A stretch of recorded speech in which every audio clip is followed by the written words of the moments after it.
Okay, so we're back here a little bit, and we'll start with a little bit of an example to illustrate this next point, right? So we'll start off with me at the gym, right? And what I'm seeing here, right, when I'm at the gym, right, is that there are these weights on a bar right here. And what I'm trying to do then is that I am going to walk myself over here to this bar, right? And I am going to deadlift, right? Deadlift is very fun. It feels very empowering when it happens, when you have a successful lift, but that's what I'm going to do. And what I'm doing here now is that I make this dedication, right, where I set this weight, and I know that this weight, like right here, right, is resisting, right? It does not want to be picked up. It is perfectly content here on the floor, right? It doesn't want to move. It's not floating in the air. You know, when I pick up and lift up on it, right, it's not anything like that I want, right? Like it's just chilling, right? So with this kind of resistance, then, you know, I decide that I want to impose my will on the weight, right? And so what it is then is that, you know, depending on what it is, right, you know, I'm going to overcome this resistance, right? And, you know, like, these are blue plates, right? So, you know, I don't know, we'll call this, you know, like right here, right? So they're blue plates on a 45-pound bar, right? You know, it's like 115 pounds, right? We'll use that as an example. And, you know, for me personally, at my weight and height, no big deal, right? Boom, I got this, right? Like, that resistance has no impact on me, right? You know, for me, let's say, you know, for example, right, you know, like, you know, we get a little bit bigger, we want to experiment a little bit more, right? We crank that up to 200 pounds. Boom, piece of cake. I ain't even tripping. A little bit harder, right? But like, whatever, right? Then, you know where it starts becoming a problem for me, where it's like, okay, well, it took a little effort, but I still got it, right? We start getting in the 275-pound range, right? Still kind of hard, you know, but like, I can rep this out, right? It's not really like, you know, I do it, I'm a little sore later, but it took some effort, but like, you know, like that's my working set, right? Things start becoming a problem at weights above this, right? Because then I'm like, oh man, what do I do? How do I interact? How do I like overcome this, right? And so, you know, we start getting to 300 pounds, right? I can do it. I don't know how many reps I can do it, right? But I can do it. We start getting like 315. Yeah, still doable. Starting to get like, you know, a lot more effort, right? And if we start getting into like 350 for sure, I'm either not going to lift it at all, which is possible. I haven't tried do one rep max like this in a long time. But you know, we'll just say 350 plus. Like it's starting to be a problem, in such that, you know, maybe I only lift it if I'm having like a good day or something like that, right? So the thing is, like with this, right, like what is happening here, right, is that this resistance on the floor that I'm trying to impose my will, right, you know, I am, you know, like I am showing an ability to overcome that, right, my ability to resist. So I overcome the ability to resist this temptation, right, because the temptation of the floor or the weight on the floor is to stay, and I'm showing my ability to overcome it and lift it up, right?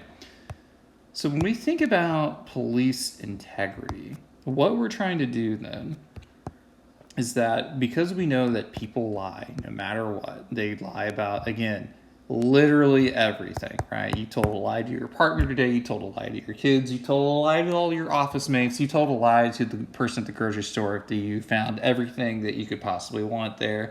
And the answer, of course, is no, but you're too polite to say otherwise, right?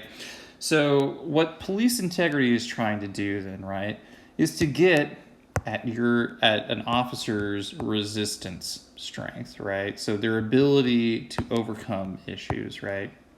Because if we think about police misconduct in general, right, we're asking about abusive use of force, we're asking about illegal searches and seizures, we're asking about, you know, like are you like punching people in the stomach, you know, when they weren't suspecting? We're asking about profiling or the tactics that they use for that kind of thing. We're asking about all sorts of these things. Do they take bribes? Are they involved in like an illegal operation? You know, things like that. So with that kind of resistance, right, when we think about police integrity, we know we can't ask officers about their ability to about how often they commit misconduct because we know they're going to lie, right? We know that's true. So we can't ask them directly, right? So when we think about police integrity, then what we're trying to do is to gauge someone's ability to resist. Ability to resist the temptations associated with policing.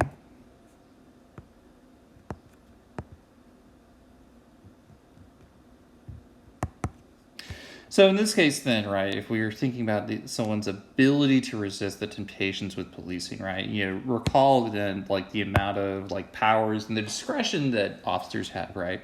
One, of course, is that, you know, they have this uniform. So, you know, they look fancy while they're making decisions, right? And they have the power of the state, right? Where they have a lot of abilities, and many people aren't going to question someone in uniform, right? They're going to say, like, okay, well, they seem like they know what they're doing, right? They're uniformed, right? They look official, right? Like, I'm not going to question a person. You get a lot of access in, like, in that kind of way that maybe other people don't have. So you have the power of the state granted to you by your uniform, right? And of course, you know, officers have their discretion to engage or not engage in law enforcement activities where they like to go and patrol, what information to record, what complaints to take, and so on and so forth, right? Coupled with their ability to search and seize, and as well, their ability to use force, right? So because of this, right, you know, like because you can like shake down people who are in a legal ring, they're not going to report a cop for shaking them down. Why would they do that? Maybe they feel like obligated to work with them or something like that. You know, regardless of the situation, right? Police have this tremendous power, and with your power, right, you know, you once you have a feel for your power, the range, the extent of it, what you cannot do, once you become more familiar with it, right? You know, I mean, that's like total revolve off the Spider-Man movie, but like, you know, with great power comes great responsibility, right? So with this power, right, because you have the power to, you know, alter someone's life trajectory, the power to use your own discretion to do so, right? You know, it is easy, or relatively easy, or maybe not necessarily easy, right, but relatively easy or understandable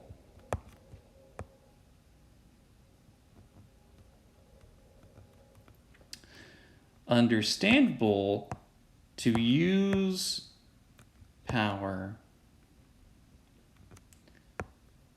for good, or not necessarily for good, but you could use it for good, which is what we want officers to do. That's what they're equipped to do, and why like they have this in the first place, right?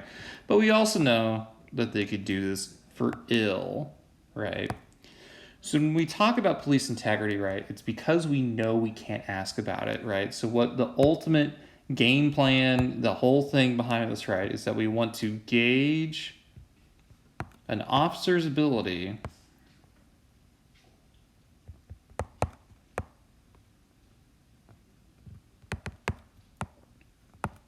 to resist temptation that comes with their power, right?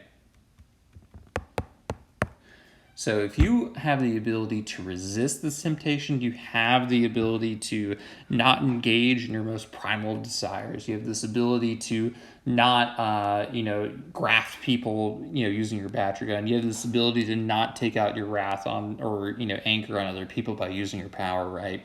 That's what we're trying to focus, right?